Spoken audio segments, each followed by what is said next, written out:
Analyse de la pleine lune du 16 avril 2022 à 16h55, heure de Paris. Bonjour à tous. Aujourd'hui, nous allons aborder l'analyse du thème de la pleine lune dans l'axe Bélier-Balance. Comme vous le savez sans doute, ces deux signes nous parlent de la polarité entre notre individualité et la capacité à pouvoir prendre en compte l'extérieur et à y trouver une sorte d'harmonie dans un désir de concorde et de justice. Cette lunaison, qui a débuté le premier jour du mois d'avril, nous a plongé directement dans un bain très chaud où nous avons pu nous sentir tiraillés entre nos désirs d'acter pour nous-mêmes dans un collectif qui demande pourtant à changer les règles. Cette pleine lune dans la balance pourrait nous aider à y voir plus clair et à, comme qui dirait, ajuster la température pour éviter la brûlure. Pluton se positionne à un poste clé car il se trouve au carré des deux luminaires.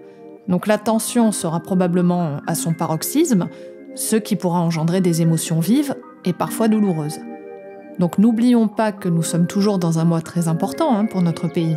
Cette pleine lune se fera dans l'entre-deux tours, et vous vous doutez bien que cette année, qui n'est pas une année comme les autres, nous amènera son lot d'événements pour nous aider à une plus grande prise de conscience sur les enjeux de notre monde.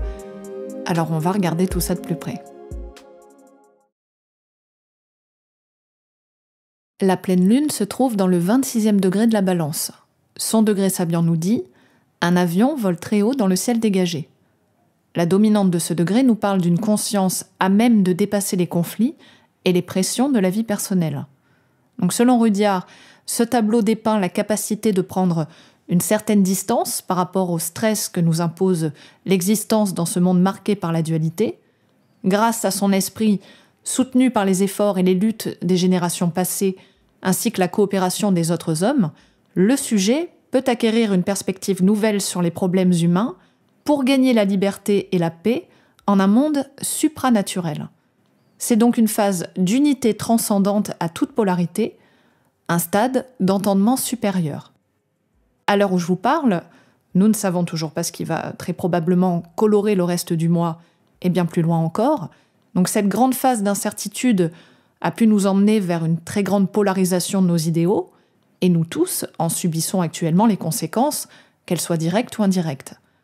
Au moment de cette pleine lune, des événements, des prises de conscience en lien avec nos propres tiraillements, nos idéaux, peuvent nous plonger dans de grandes déceptions. Alors, si l'on se permet de regarder bien au-delà de notre réalité, nous aurons la possibilité de nous extraire d'un événement factuel, alors qui bien sûr sur le moment peut nous affliger extrêmement durement, mais qui, s'il est vu sous un prisme plus large, peut prendre un sens plus profond. Parfois, nous ne comprenons pas toujours pourquoi quelque chose nous arrive de telle manière ou comment se fait-il que nous ne l'ayons pas vu venir. Donc la prise de hauteur, ou de recul, tout dépendra le point de vue, peut nous aider à comprendre ce qui s'est déjà produit et qui peut se répéter inlassablement tant que nous n'avons pas mis de la conscience dessus. Donc ce moment peut nous aider sans doute à nous unir davantage et à transcender nos dualités, nos différences, pour faire front commun vers ce qui nous rassemble. Mais dans quel but ? Pour répéter ce qui a déjà été fait ou pour infuser quelque chose de neuf ? Dans le signe de la balance, la lune est d'autant plus sensible à son rapport avec l'extérieur. N'oublions pas que c'est le premier signe collectif du zodiaque, c'est-à-dire que ses besoins sont liés de quelque façon que ce soit à son rapport avec les autres. Comme le bélier, la balance est un signe cardinal, c'est-à-dire qu'elle a souvent besoin d'initier quelque chose, et ici ce sera au travers de ses relations. Gouvernée par Vénus, la balance est apte à utiliser le charme et la douceur pour privilégier la concorde plutôt que le conflit. Donc en sachant négocier de façon diplomatique, la lune en balance peut nous aider à trouver les mots justes, ceux qui sonnent beaux et bien, et qui peuvent aider à rallier plutôt qu'à séparer. Donc nous pourrions à ce moment-là être davantage sensibles à la forme et nous sentir appelés à regarder les choses de façon plus collective. N'oublions pas que la balance peut également avoir beaucoup de mal à trancher les choses, car faire un choix demande à se séparer, à prendre position, et donc forcément d'attiser de la revendication ou une perte d'estime ou d'amour venant de l'extérieur. Saturne est exalté dans le signe de la balance, ce qui signifie que positivement, Nous devons savoir poser des limites dans nos rapports avec l'extérieur, car c'est seulement à ce prix-là qu'ils seront plus équitables. Donc, en se séparant de la forme plutôt que du fond, des structures même de nos relations avec le monde, nous pourrons alors y poser les jalons vénusiens qui permettront la juste harmonie plutôt que la belle harmonie. En maison 12, la Lune sera davantage tournée vers ce qui ne se voit pas forcément concrètement. Donc nous pourrions être davantage sensibles à ce qui se joue en coulisses et qui pourrait poser problème. Collectivement, la Lune représente le peuple, les mouvements populaires, la foule.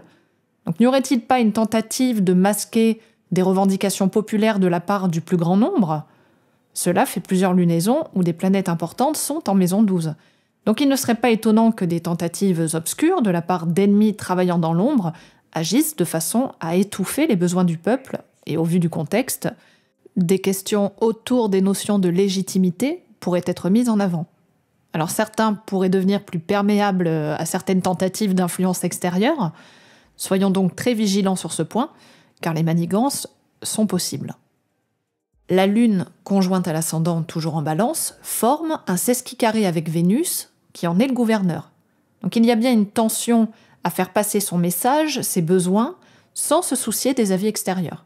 Cela pourrait donc en pousser certains à oublier qu'il n'est jamais bon d'inciter qui que ce soit seulement au prix de ses idéaux personnels. On pourrait là aussi utiliser le charme pour tenter d'imposer ce qui nous tient à cœur. Gardons à l'esprit que, bien qu'il soit tentant de diffuser ces valeurs, chacun n'en est pas au même stade de conscience. Donc, vouloir influer sur les sentiments des autres peut marcher quelque temps, mais cela se retournera toujours contre nous une fois les émotions retombées. Donc préférons nous regrouper entre gens de même valeur plutôt que de forcer un ensemble encore trop divisé pour le moment. Le carré de la Lune à Pluton est l'un des aspects les plus puissants de cette lunaison, car il peut réveiller, que ce soit en nous ou venant de l'extérieur, des réactions émotionnelles intenses qui, si elles ne sont pas bien canalisées, pourraient susciter beaucoup de violence. C'est un aspect dramatique, n'ayons pas peur d'utiliser ce mot, qui étymologiquement nous parle de mise en scène, donc qu'elle soit tragique ou comique. Un climat de paranoïa pourrait accentuer les tentatives de manipulation, de culpabilité, voire d'intimidation, qui pourraient en déstabiliser plus d'un. Donc si nous sommes capables de ne pas nous laisser influencer par de tels aspects, nous pourrions déjouer ce qui se trame et découvrir des secrets embarrassants qui engendreraient une grande transformation. Je n'insisterai pas sur l'aspect politique du moment, car j'imagine bien que vous avez compris ce qui pourrait advenir. Individuellement, regardez sur votre carte natale où se joue cet aspect de quadrature entre la Lune et Pluton, pour vous parer le mieux possible à d'éventuels désagréments, et surtout, où seriez-vous prêt à transmuter quelque chose ? Le Soleil se trouve donc sur le 27e degré du Bélier. Le symbole sabian nous parle de compenser une occasion perdue par l'imagination. Ici, la dominante est la révision d'attitude pour une réévaluation intérieure.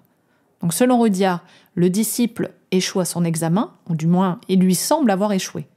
Il se peut que cet échec ait été voulu comme une sorte de défi, permettant l'arrivée de facultés nouvelles. Donc, l'intelligence se doit d'imaginer d'abord ce qu'elle fera par la suite, concrètement.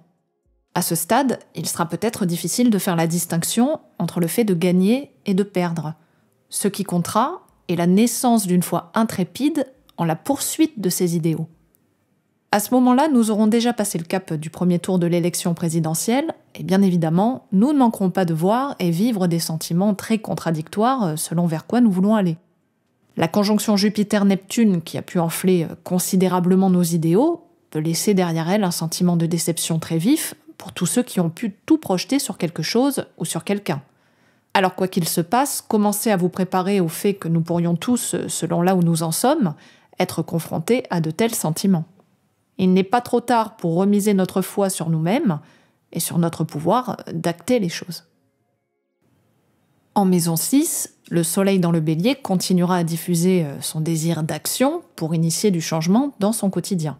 Alors d'un point de vue collectif, c'est une maison qui peut symboliser la classe ouvrière, le prolétariat, bref, de ceux qui travaillent dur et qui sont soumis à des contraintes. Donc il y a bien un désir de plus en plus vif à vouloir purifier ces domaines et donner un grand coup de balai pour un renouveau. La conjonction avec Pallas accentue ce désir de lutte. Ici, il est question de ne pas céder à la violence, mais d'agir avec sagesse et détermination.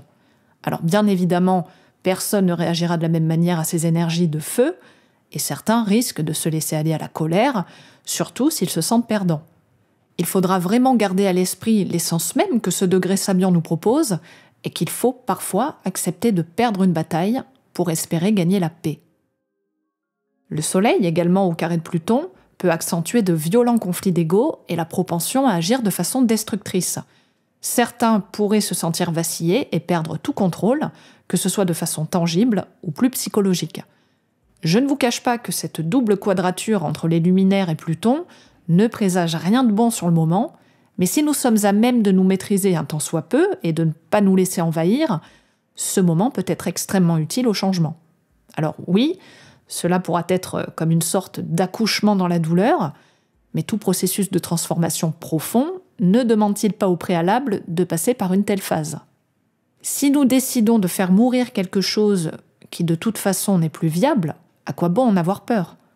Plus nous accepterons de regarder franchement les fantômes dans le placard, plus nous serons capables de vivre ce processus de façon positive.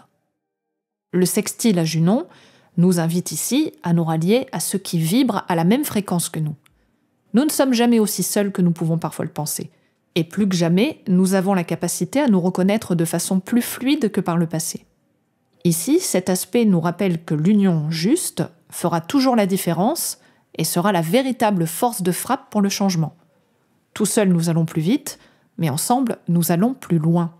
Voilà le principe essentiel de l'intelligence collective. Mercure se joint ici à Uranus dans le signe du Taureau. Alors, une telle conjonction présume forcément pas mal de bouleversements, de nouvelles surprenantes, qu'elles soient positives ou négatives. Quoi qu'il en soit, nous pourrions à ce moment-là saisir enfin quelque chose comme un éclair nous frappant sur la tête. Individuellement, nous pourrions subitement chercher à casser certaines routines en lien avec la maison dans laquelle se trouve cette conjonction. Collectivement, elle se trouve dans la maison 7 qui se rapporte entre autres aux contrats et aux associations. La maison 7 est aussi la maison des ennemis déclarés, donc peut-être que des affaires politiques pourraient éclater de façon soudaine et en déstabiliser certains. Il serait peut-être même question de relations d'ordre international qui pourraient sérieusement redistribuer les cartes et remettre en cause certaines stratégies. Dans le signe du Taureau, Mercure n'est pas du genre à réagir de façon vive, mais est plutôt à même de rester très ancré sur ses positions. Il a besoin de raisonner de façon empirique, car c'est au travers de ses sens qu'il sera à même de pouvoir se faire entendre et défendre ses convictions. Négativement, Mercure dans le Taureau peut se montrer extrêmement rancunier, et même s'il se montre la plupart du temps relativement placide, il peut, à force d'accumulation, exploser dans des colères dévastatrices. Donc dans ce signe, il faut toujours plus ou moins se méfier de l'eau qui dort. Au sextile à Vénus, nous pourrions avoir plus de facilité à trouver le compromis en nous retrouvant sur des valeurs communes. Donc il ne serait pas étonnant que nous soyons les témoins actifs ou passifs de changements radicaux et soudains dans ce qui nous lie aux autres.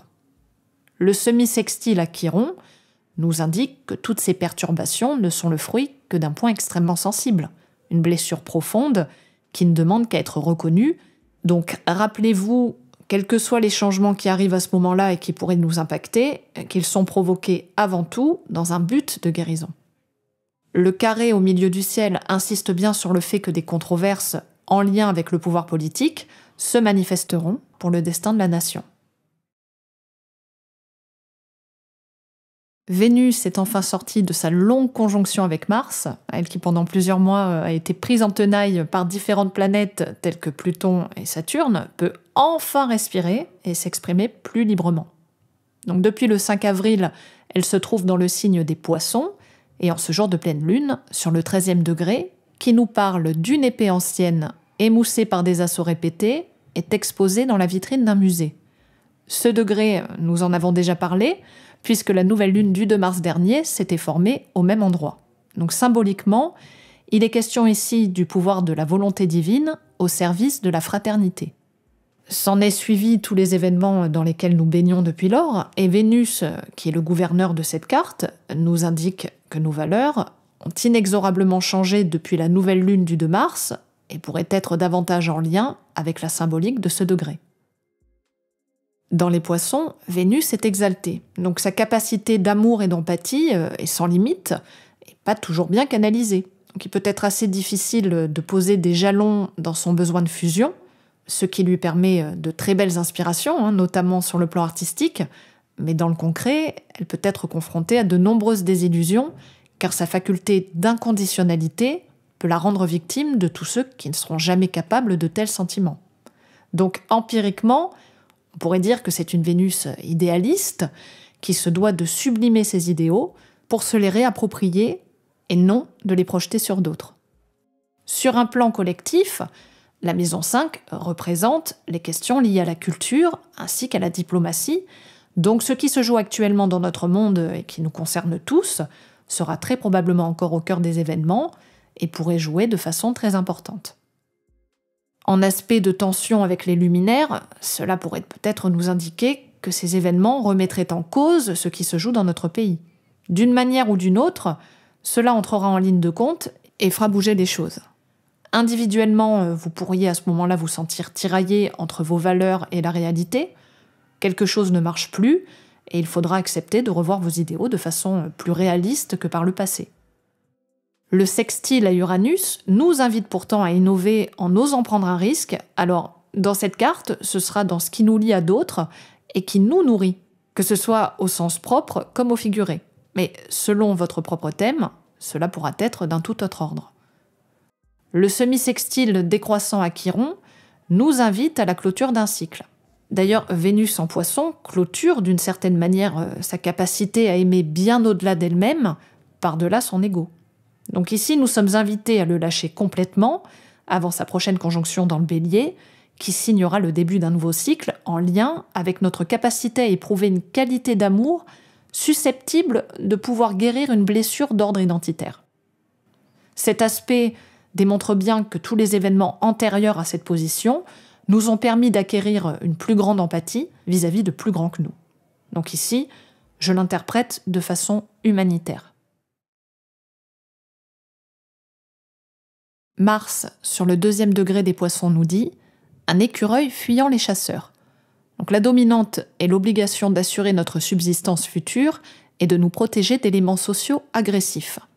À ce stade, les dangers de la vie en société durant une époque d'individualisme exacerbé n'écartent pas l'éventualité de la violence. Le besoin de se protéger et de faire attention est à jamais présent. Dans les Poissons, Mars n'est pas forcément dans son élément. Cela ne veut pas dire qu'il est impossible d'acter quelque chose, seulement ces actions seront davantage liées à un moteur émotionnel. Donc si l'on agit, c'est avant tout par conviction, par idéalisme, par foi, et comme les eaux des Poissons sont sans limite, Mars peut se débattre sans réellement savoir où et comment frapper concrètement.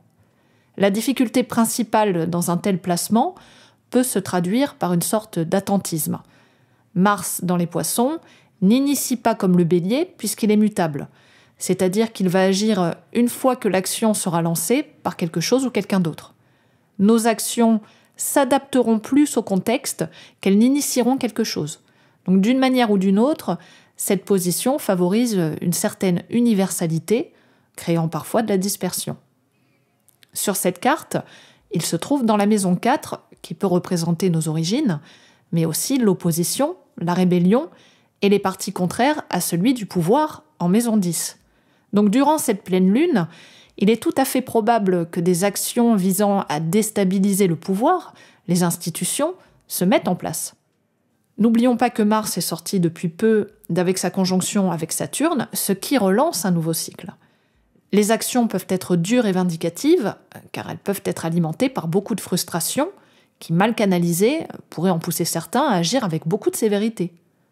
Plus positivement, et bien sûr selon le degré de conscience de chacun, cet aspect pourrait nous donner la patience nécessaire pour acter vers quelque chose de durable. Alors au vu du contexte, ce sera bien évidemment pour le meilleur ou le pire, car n'oublions pas qu'il se trouve non loin de la fameuse conjonction Jupiter-Neptune, ce qui pourrait nourrir des actions chimériques et pas toujours réalistes. La conjonction avec Junon pourrait là aussi faciliter à des actions collectives, pour un but commun. Le trigone à la Lune et à l'ascendant souligne d'autant plus que si nous œuvrons ensemble, c'est pour un but d'équilibrage et de justice. Donc tous ces aspects nous permettent de nous préparer à une pleine lune très intense, où il serait bien impossible de ne rien voir se passer.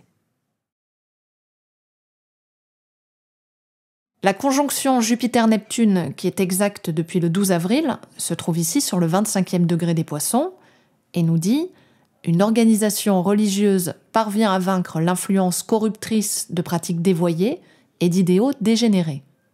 La dominante est la faculté dont jouit l'âme d'intervenir dans la vie personnelle pour provoquer les catharsis nécessaires. Selon Rudyard, tout homme est une église, le Dieu est l'âme. Sauf que la plupart d'entre nous oublient l'âme pour vivre selon des règles et des usages dogmatiques, non seulement vidés de leur sens, mais très souvent altérés par l'exigence des passions et la raison de l'ego. Une purge s'avère ici indispensable pour retrouver sa spontanéité créatrice, et donc son lien avec son âme, et celle du monde. Ce degré me semble particulièrement important au vu du contexte que nous vivons, et de l'influence majeure de cette conjonction extrêmement rare, puisque la dernière fois qu'elle s'est formée, c'était en 1856. Cet aspect peut nous indiquer qu'un grand réveil de conscience peut s'opérer, nous connectant davantage aux valeurs de compassion et de mysticisme des Poissons. Alors quoi qu'il se passe, nous pourrions être de plus en plus impactés par ce qui dépasse les frontières, et quand je parle de frontières, c'est au sens propre comme au figuré, puisque dans les Poissons, il n'en existe pas. Donc c'est une énergie qui dépasse notre humanité, puisqu'elle se trouve en dernière position sur le zodiaque, et il n'est pas toujours facile pour nous, petits êtres humains que nous sommes, de nous connecter à cet océan d'inconditionnalité que représente ce signe. Alors avant de pouvoir incarner le plus justement possible ce qui est proposé par le jeu des planètes, il serait trop hasardeux de vous dire que cette configuration n'insufflera que du bon, car nous n'en sommes pas encore à ce stade. C'est un vrai réveil qui nous est proposé et qui pourra totalement changer votre vision du monde si vous décidez d'embrasser ces énergies qui peuvent toucher au sublime si nous arrivons à ne pas y mettre d'ego, tout comme elles pourraient nous engloutir et nous renvoyer violemment sur le rivage. Donc il y a vraiment une question de libre arbitre ici et de qualité d'amour que nous sommes prêts à donner ou non. En maison 5, qui représente, comme je vous l'ai déjà dit, la diplomatie, je ne serais pas étonnée que cette conjonction agisse au niveau mondial, car cet aspect touche notre monde dans sa totalité, et bien au-delà, et dans notre façon à vivre en harmonie les uns avec les autres. Le quinconce à la Lune pourrait souligner une difficulté émotionnelle, une incapacité à y voir clair, quitte à friser la paranoïa parfois. Donc nous pourrions nous laisser embarquer dans de grandes démonstrations émotionnelles, tout comme nous pouvons nous claquemurer dans un isolement total. Faites attention à ce moment-là de ne pas vous laisser embarquer dans de tels travers et tentez du mieux que vous pouvez de prendre le plus de recul possible. Le sextile au nœud nord, trigone au nœud sud, renforce l'idée que cet aspect, à ce moment-là de la pleine lune, est un point pivot entre l'ancien et le nouveau. Donc, si vous êtes capable à ce moment-là de vous extraire de vos émotions au profit de votre intuition, de ce qui vous anime profondément, vous pourriez vous permettre comme une sorte d'illumination qui pourrait vous être bénéfique pour faire la paix avec votre passé et vous ouvrir à ce qui vient. Donc ce peut être un très beau moment pour toute entreprise créative ou en lien avec l'humain. Saturne, qui se trouve sur le 23e degré 21 du Verseau, nous dit « Un homme victorieux de ses passions enseigne les principes qu'il a tirés de sa longue expérience. » Ici, des expériences passées qui ont été difficiles peuvent être mises à profit en servant d'exemple pour ceux qui cherchent encore à dominer les leurs. Selon Rudyard, il y a ici une allusion que l'on ne doit jamais oublier. Quiconque ayant franchi un pas dans son évolution se doit d'aider son prochain à en faire autant. C'est là la véritable éducation qui passe avant tout par la communication. Dans cette carte, Saturne nourrit des aspects bénéfiques avec les luminaires. Son trigone à la Lune pourra nous aider à temporiser certains excès émotionnels et à développer notre endurance quant à la résolution de certains problèmes. Si nous nous appuyons sur des faits passés, nous pourrions y trouver de nouvelles solutions que nous pourrions mettre en pratique pour nous-mêmes, mais aussi pour un plus large public. N'oublions pas que Saturne, qui est en Verseau, est de quelque manière que ce soit relié au collectif, et la Lune en Balance l'est aussi, donc cet aspect entre deux pourrait faciliter nos liens, les renforcer et leur donner davantage de sens. Le sextile au soleil accentue là aussi la patience, la persévérance, doublée d'une certaine éthique. Donc c'est un aspect de confiance, de sérieux, voire d'opiniâtreté. La reconnaissance des mérites est possible à ce moment-là et peut inspirer d'autres individus à en faire de même. Donc collectivement et en maison 4, cela pourrait signifier qu'un parti d'opposition peut-être serait en mesure d'emporter une très grande adhésion de par ses idées et ses ambitions collectives.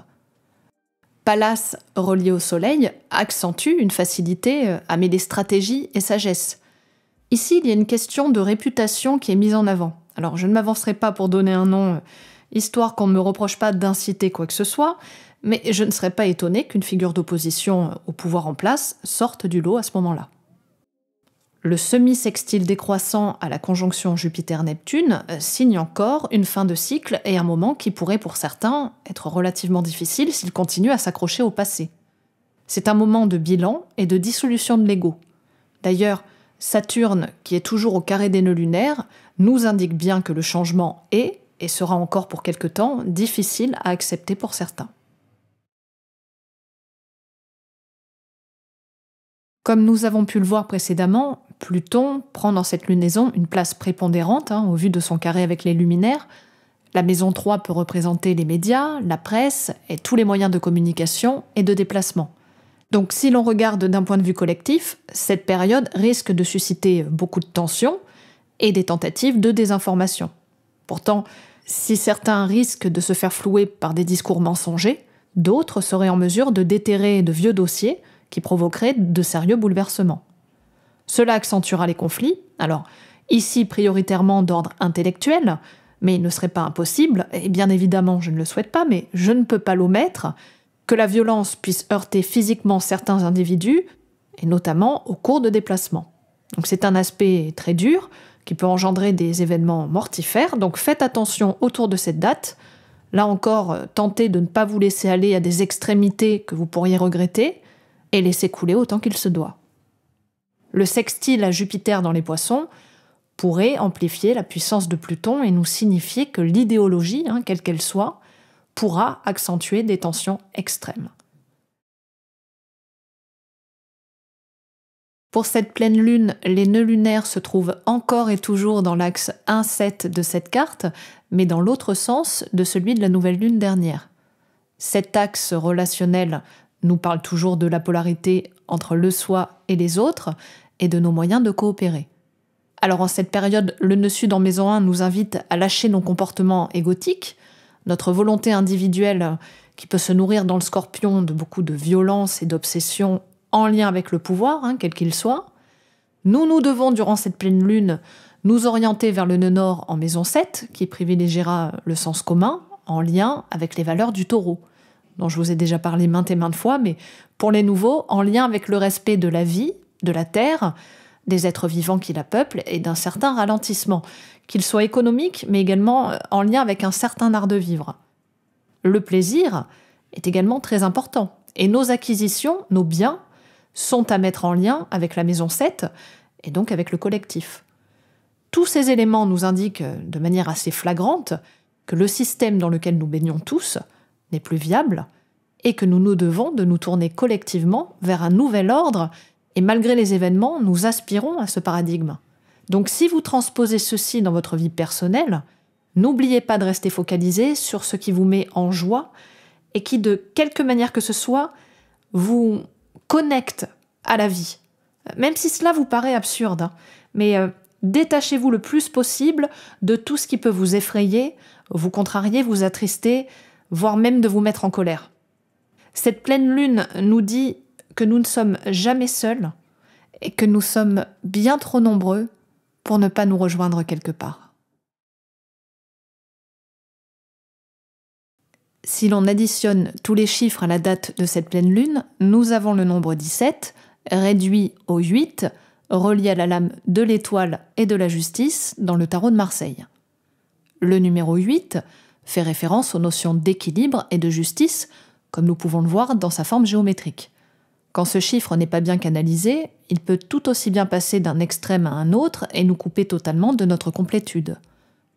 Nous sommes donc invités à rétablir un ordre juste et stable dans lequel nous pourrions donner le meilleur de nous-mêmes. Le 8 fait également référence au domaine matériel, dans lequel la poursuite de ses ambitions peut parfois nous faire perdre le sens de l'équilibre entre notre volonté d'expansion concrète à la volonté d'expansion spirituelle. Donc nous sommes ici invités à rétablir un ordre juste et stable dans lequel nous pourrions donner le meilleur de nous et faire le lien entre l'esprit et la matière. L'étoile du tarot de Marseille peut représenter l'espoir qui nous porte durant cette période et de notre capacité là aussi à trouver le juste équilibre entre des aspects qui pourraient nous sembler de prime abord irréconciliables. En se mettant à nu, en étant authentique et ouvert à ce qui se joue autant au dedans qu'au dehors, nous pourrions être à même de trouver notre juste place, celle qui nous permet de nous nourrir autant que de donner en retour. La justice, elle aussi, est en lien avec ces notions d'équilibre. Donc la référence à la pleine lune dans la balance est totalement explicite, mais elle fait également référence à la notion de perfection. La perfection, dans son niveau de pureté totale, complètement nue, comme l'étoile, est vraie. Donc une fois de plus, nous sommes encore invités à nous questionner sur ces notions qui demandent à être revues et corrigées, que ce soit dans notre vie personnelle et dans notre vie collective. Le déséquilibre fait partie de la nature humaine. Et il serait bien utopiste de penser que tout est toujours juste, mais là encore, il nous faudra regarder au-delà des apparences et pas seulement d'un point de vue symétrique. La justice, la justesse, n'est pas forcément du 50-50 dans la forme, et certains donneront toujours plus que d'autres, sans que cela ne soit un problème pour eux. Donc, si dans votre vie, à ce moment-là, vous sentez qu'un déséquilibre est présent, ne cherchez pas simplement à réharmoniser les choses de façon à ce que les plateaux de la balance soient au même niveau. Cherchez plutôt là où vous donnez de vous, de façon saine, authentique, et coupez là où ça ne l'est pas.